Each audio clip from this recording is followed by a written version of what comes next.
नमस्कार, आप देख रहे हैं पब्लिक टाइम्स। मैं हूं सुमंत कुमार। चलिए जानते हैं गोपालगंज की खास खबर। बिहार पुलिस की वर्दी पर सवाल खड़ा करने वाली एक चौंकाने वाली घटना सामने आई है। पश्चिम चंपारण के रामपुर बैरागी गांव में छठियार कार्यक्रम के दौरान पुलिस और अग्निशमन विभाग के जवानों ने नर्तकी के साथ डांस करते हुए पिस्टल लहराई। नर्तकी के हाथ में सरकारी पिस्टल थमाने का वीडियो इंटरनेट मीडिया पर वायरल होते ही हड़कंप मच गया। मामला सामने आते ही बेतिया पुलिस ने संबंधित जवानों के खिलाफ प्राथमिकी दर्ज कर जांच शुरू कर दी है। जानकारी के अनुसार कुचायकोट थाना में तैनात सिपाही अमित चौधरी और अग्निशमन विभाग के जवान अनमोल तिवारी सहित 3 लोग सिपाही अमित चौधरी के रिश्तेदार के छठियार समारोह में शामिल होने गए थे। कार्यक्रम के दौरान निजी विवाद के बाद तीनों ने खौफ दिखाने के लिए पिस्टल निकालकर नर्तकी के साथ डांस करना शुरू कर दिया। नर्तकी के हाथ में सरकारी हथियार देना सुरक्षा नियमों का खुला उल्लंघन माना जा रहा है। वीडियो वायरल होने के बाद बेतिया पुलिस ने तत्काल एफआईआर दर्ज की और मामले की गंभीर जांच शुरू कर दी। एसपी अवधेश दीक्षित ने स्पष्ट कहा कि कुचायकोट में तैनात पुलिस सिपाही के खिलाफ रिपोर्ट मिलते ही कार्रवाई की जाएगी। निलंबन तय माना जा रहा है। वहीं अग्निशमन विभाग के जवानों के खिलाफ कार्रवाई के लिए होमगार्ड मुख्यालय को पत्र भेजा जाएगा। एसपी ने कहा, कानून हाथ में लेने वाला चाहे कोई भी हो, कार्रवाई से नहीं बचेगा। घटना ने वर्दीधारियों की जिम्मेदारी और अनुशासन पर फिर गंभीर सवाल खड़े कर दिए हैं। गोपालगंज सदर और थावी प्रखंड में नहर किनारे बसे कटाव पीड़ितों की समस्या एक बार फिर गहराई से उभर कर सामने आई है। नहर के बांध पर चौड़ी सड़क निर्माण शुरू होने के बाद प्रशासन ने इन परिवारों को निर्धारित क्षेत्र खाली करने का आदेश दिया है। ऐसे में वर्षों से अस्थायी झोपड़ियों में रहने वाले ये पीड़ित अब दोबारा बेघर होने की आशंका में हैं। इसी चिंता को लेकर दोनों प्रखंडों के करीब 2 दर्जन परिवार शुक्रवार को कलेक्ट्रेट पहुंचकर जिलाधिकारी को ज्ञापन सौंपे। पीड़ितों ने बताया कि गंडक नदी के कटाव ने उनके घर, जमीन और आजीविका के सारे सहारे छीन लिए थे। मजबूरी में वे तुरकहा और कबिलासपुर नहर किनारे बसे, जहां वे 25 से 30 वर्षों से रह रहे हैं। कई प्रशासनिक सर्वेक्षण हुए, लेकिन अब तक पुनर्वास या अस्थायी बसावट की कोई ठोस व्यवस्था नहीं की गई। अब सड़क निर्माण के कारण हटने का निर्देश तो दे दिया गया, परंतु वैकल्पिक जमीन उपलब्ध कराने का कोई पहल नहीं हुई। परिवारों का कहना है कि वे पूरी तरह से बेघर हो चुकी हैं और बिना पुनर्वास व्यवस्था की विस्थापन मानवीयता नहीं हो सकता। उन्होंने डीएम पवन कुमार सिन्हा से अनुरोध किया कि उन्हें सरकारी भूमि पर बसाने की व्यवस्था की जाए। डीएम ने ज्ञापन प्राप्त कर मामले की जांच और उचित कार्रवाई का आश्वासन दिया। मोहम्मदपुर थाना क्षेत्र के रामपुरवा गांव में रास्ते को लेकर चल रहे विवाद ने शुक्रवार को हिंसक रूप ले लिया। रास्ता बंद किए जाने का विरोध करने पर 2 पक्षों के बीच जमकर मारपीट हुई, जिसमें मां बेटी सहित 3 लोग गंभीर रूप से घायल हो गए। सभी घायलों को रेफर किए जाने के बाद सदर अस्पताल में भर्ती कराया गया, जहां उनकी हालत चिंताजनक बनी हुई है। जानकारी के अनुसार रामपुरवा निवासी हरेंद्र यादव के घर की ओर जाने वाले रास्ते को पड़ोस के कुछ लोग बंद कर रहे थे। इसका विरोध करने पर हरेंद्र यादव, उनकी पत्नी इलायची देवी और पुत्री वनिता कुमारी मौके पर पहुंचे। प्रतिरोध से नाराज पड़ोसी अचानक लाठी डंडे लेकर टूट पड़े और तीनों पर बेरहमी से हमला कर दिया। गंभीर रूप से घायल परिवार को स्थानीय लोगों ने झांझवा ट्रामा सेंटर पहुंचाया, जहां से प्राथमिक उपचार के बाद उन्हें सदर अस्पताल रेफर कर दिया गया। घटना की सूचना मिलते ही पुलिस मौके पर पहुंची और जांच शुरू कर दी।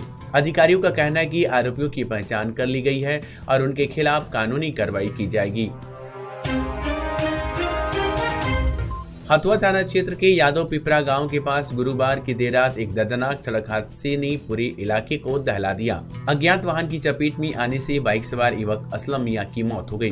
पुलिस ने मौके पर पहुंचकर जांच शुरू कर दी है और शव को पोस्टमार्टम के लिए सदर अस्पताल भेज दिया गया। जानकारी के अनुसार मीरगंज थाना क्षेत्र के ओटनी पट्टी गांव निवासी असलम मियां बाइक से कहीं जा रहे थे। जैसे ही वे यादव पिपरा गांव के समीप पहुंचे, सामने से आ रहे तेज रफ्तार अज्ञात वाहन ने उनकी बाइक को जोरदार टक्कर मार दी। टक्कर लगते ही असलम मियां गंभीर रूप से घायल होकर सड़क पर गिर पड़े। स्थानीय लोगों की सूचना पर डायल 112 की टीम मौके पर पहुंची और घायल युवक को हथुआ अनुमंडलीय अस्पताल ले जाया गया, जहाँ इलाज के दौरान उन्होंने दम तोड़ दिया। पुलिस मामले की जाँच में जुट गई है और अज्ञात वाहन की पहचान के लिए आसपास के मार्गों की छानबीन कर रही है। घटना के बाद मृतक के परिवार में कोहराम मचा हुआ है और गांव में शोक का माहौल है। आपके सपनों के घर को चाहिए परफेक्ट लुक तो याद रखिए मौर्या ट्रेडर्स, जहां मिलेगा सोमानी के हर रेंज, हर क्वालिटी और हर बजट का शानदार collection. Tiles, sanitary ware, bath fittings, marble और ग्रेनाइट का। थोक और खुदरा दोनों में सबसे बेहतर दाम और भरोसेमंद क्वालिटी, तो इंतजार किस बात का। आज ही आइए। Somani authorised dealer, Maurya traders, Maurya complex, Arar board, near Kamla Rai college, Gopalganj. मुसाफिर हुंडई अब आपके शहर गोपालगंज और सिवान में भी। अब हुंडई का कार लेना हुआ और भी आसान। 1 लाख रुपए डाउन पेमेंट देकर कार अपनी घर ले जाएं। साथ ही 50,000 तक का ऑफर।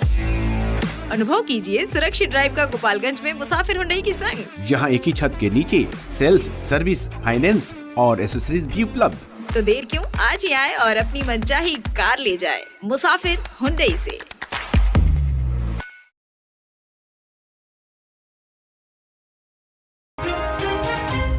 थावे जंक्शन पर गुरुवार की देर शाम एक चौंकाने वाली घटना सामने आई, जब प्लेटफार्म संख्या 1 पर खड़ी ट्रेन की बोगी से लगभग 60 वर्षीय अज्ञात वृद्ध महिला का शव बरामद हुआ। पूर्वोत्तर रेलवे के पटना थावे रेलखंड पर सुरक्षा व्यवस्था की जांच के दौरान जीआरपी थानाध्यक्ष मनोज कुमार के नेतृत्व में बोगियों की तलाशी ली जा रही थी, तभी महिला का शव दिखाई दिया। थाना अध्यक्ष ने बताया कि शव को पोस्टमार्टम के लिए सदर अस्पताल भेज दिया गया है, जबकि महिला की पहचान अब तक नहीं हो पाई है। बोगी जांच में एसआई मिथिलेश कुमार, रमन पासवान, शिल्पी यादव सहित जीआरपी की टीम मौजूद रही। पुलिस विभिन्न कोणों से घटना की जांच कर रही है। क्या ये हादसा है, बीमारी से मौत है या किसी अन्य वजह से? फिलहाल जीआरपी महिला की पहचान पता लगाने और घटना की सच्चाई उजागर करने में जुटी हुई है। गोपालगंज जिले के बैकुंठपुर प्रखंड के रेवतीत गांव के लिए गुरुवार का दिन गर्व का क्षण लेकर आया, जब गांव के प्रतिभाशाली युवा संतोष कुमार आनंद का चयन भारत सरकार के असिस्टेंट डायरेक्टर ग्रुप ए पद पर हुआ। मध्यम वर्गीय परिवार से निकलकर ऊंचे पद तक पहुंचना आसान नहीं था, लेकिन संतोष आनंद ने कठिन परिश्रम, संयम और लक्ष्य के प्रति समर्पण से ये उपलब्धि हासिल की है। स्कूल के दिनों में ही मेधावी रहे संतोष आनंद ने सीमित संसाधनों के बीच पढ़ाई को प्राथमिकता दी। पहले भारतीय नौसेना में चयन, फिर सीबीएसई में ग्रुप बी अधिकारी के रूप में सेवा और अब असिस्टेंट डायरेक्टर पद पर चयन उनकी मेहनत और क्षमता का प्रत्यक्ष प्रमाण है। गांव के लोग बताते हैं कि उन्होंने शुरुआती दिनों में एक स्थानीय स्कूल में शिक्षक के रूप में बच्चों को पढ़ाया और सैकड़ों विद्यार्थियों को दिशा देने का काम किया। उनकी सफलता रेवतीत गांव ही नहीं बल्कि पूरे जिले के लिए प्रेरणा है। गांव में खुशी का माहौल है और लोग गर्व से कहते हैं संतोष आनंद ने क्षेत्र का नाम रोशन किया है। गोपालगंज के बैकुंठपुर थाना क्षेत्र में गुरुवार शाम लगभग 5:30 बजे NH 227A बंगरा मोड़ के पास एक दर्दनाक सड़क हादसा हो गया। 70 घाट रोड पर तेज रफ्तार और अनियंत्रित ट्रक BR01 GA 5111 ने फैजुलापुर निवासी मूरत राय पिता ज्योतिक राय को जोरदार टक्कर मार दी। घटना इतनी भयावह थी कि उनकी मौके पर ही मौत हो गई। हादसे के बाद गुस्साई भीड़ ने आक्रोश जताते हुए ट्रक में आग लगा दी।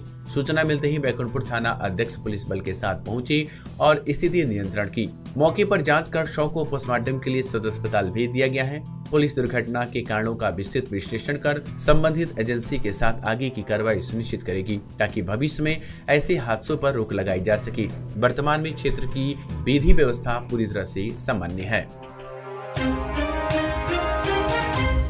कुचायकोट प्रखंड के बलिवन सागर स्थित Satya Prakash English medium school में गुरुवार को स्थापना दिवस बड़े उत्साह और भव्यता के साथ मनाया गया। विद्यालय के 7वें स्थापना दिवस पर सुबह से ही लोगों की भारी भीड़ उमड़ रही। कार्यक्रम का शुभारंभ कुचायकोट कृषि पदाधिकारी प्रबंधक वेद प्रकाश पांडे, प्रधानाचार्य राम प्रकाश पांडे, पूर्व मुखिया पशुपति नाथ तिवारी और बड़को तिवारी, विधायक प्रतिनिधि छोटन पांडे, नागवली तिवारी, राजू पांडे और अमीर पटेल ने संयुक्त रूप से दीप प्रज्वलित कर किया। इसके बाद अतिथियों को माला और शॉल पहनाकर सम्मानित किया गया। कार्यक्रम में विद्यालय के छात्र छात्राओं ने शानदार सांस्कृतिक प्रस्तुतियों से सभी का मन मोह लिया। बच्चों ने भाषण, देशभक्ति गीत, नृत्य और संगीत कार्यक्रम पेश किए। विशेष आकर्षण रहा देशभक्ति गीत, जिसे सुनकर उपस्थित दर्शक भाव विभोर उठे।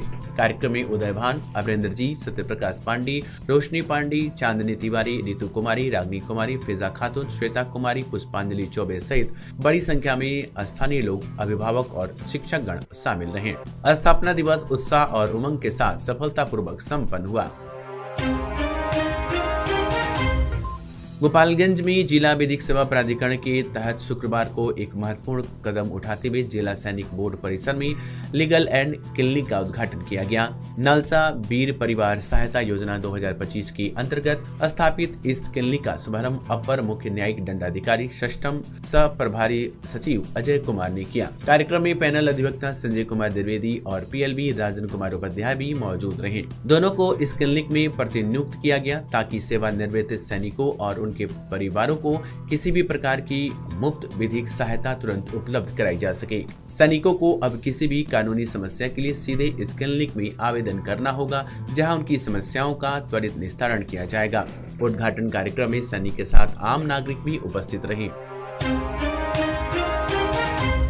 बेतिया के नौतन प्रखंड मुख्यालय परिसर में शुक्रवार को NDA समर्पित कार्यकर्ताओं के सम्मान में एक भव्य सम्मान समारोह का आयोजन किया गया। हाल ही में घोषित चुनाव परिणामों के बाद आपदा प्रबंधन मंत्री बनाए जाने के उपलक्ष्य में आयोजित इस कार्यक्रम में मंत्री नारायण प्रसाद एवं सांसद डॉक्टर संजय जायसवाल ने बूथ स्तर तक की कार्यकर्ताओं को अंग वस्त्र और फूलमाला पहनाकर सम्मानित किया। समारोह में बड़ी संख्या में कार्यकर्ता, जनप्रतिनिधि, सामाजिक संगठनों के सदस्य और स्थानीय लोग उपस्थित रहे। मंच से वक्ताओं ने मंत्री नारायण प्रसाद के नेतृत्व की सराहना करते हुए कहा कि उनके कार्यकाल में आपदा प्रबंधन, शिक्षा, सड़क निर्माण और स्वास्थ्य सेवाओं में उल्लेखनीय प्रगति हुई है। सांसद डॉक्टर संजय जायसवाल ने कहा कि बिहार में NDA को 2/3 बहुमत मिला और इसी विश्वास के साथ मंत्री नारायण प्रसाद को महत्वपूर्ण जिम्मेदारी सौंपी गई है। मंत्री ने सभी कार्यकर्ताओं को धन्यवाद देते हुए कहा कि सरकार की योजनाओं को जमीन पर उतारने में कार्यकर्ताओं की भूमिका सबसे महत्वपूर्ण होती है।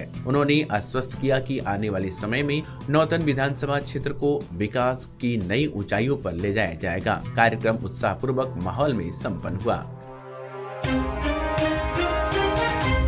तो ये थी गोपालगंज की खास खबर। आपका दिन शुभ हो। धन्यवाद।